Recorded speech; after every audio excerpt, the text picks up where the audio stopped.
road roller kan nei silo ti hian tripper full load local hi ti hian a bong zual lai a ra hriom lai han rap turin hi kan nge na min ron ra sak zel ani lo mom khop mai azawa vai in kong tha kan du zia voina lo langa ti hian le kong tha du tu te tin heng kong chia scholarship ka pui chunga national highway 54 kong chia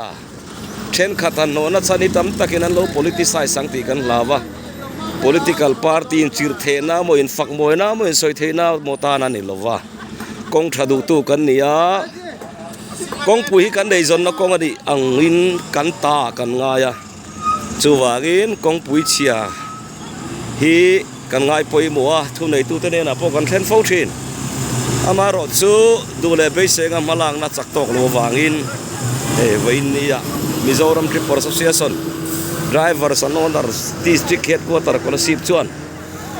kan compound kan repair kan in ngai tu te mo lo in chir the mo lo in soi the mo lo in ti ril run na ta na natlang thok kan nei lo ti kha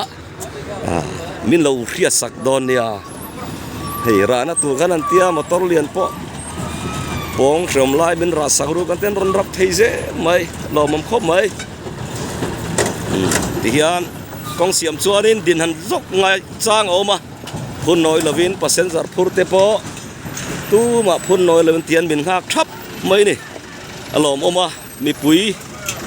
tele lir thei khal tu le passenger te lir thei nei tu te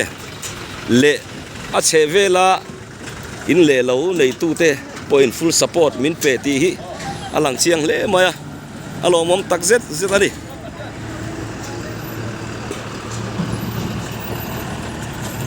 ti khan han ron ti zel mai ni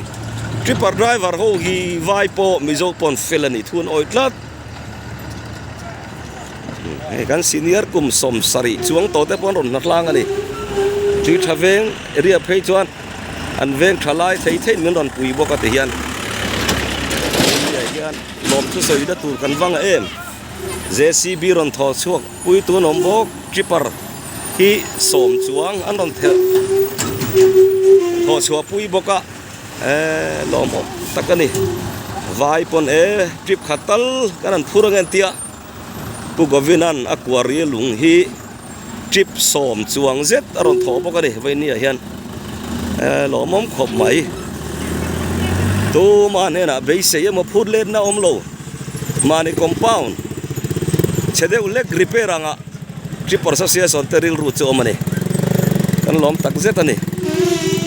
elir thei khai lakpo an phun noi lo hian thoi takin zom thina alomom khop mai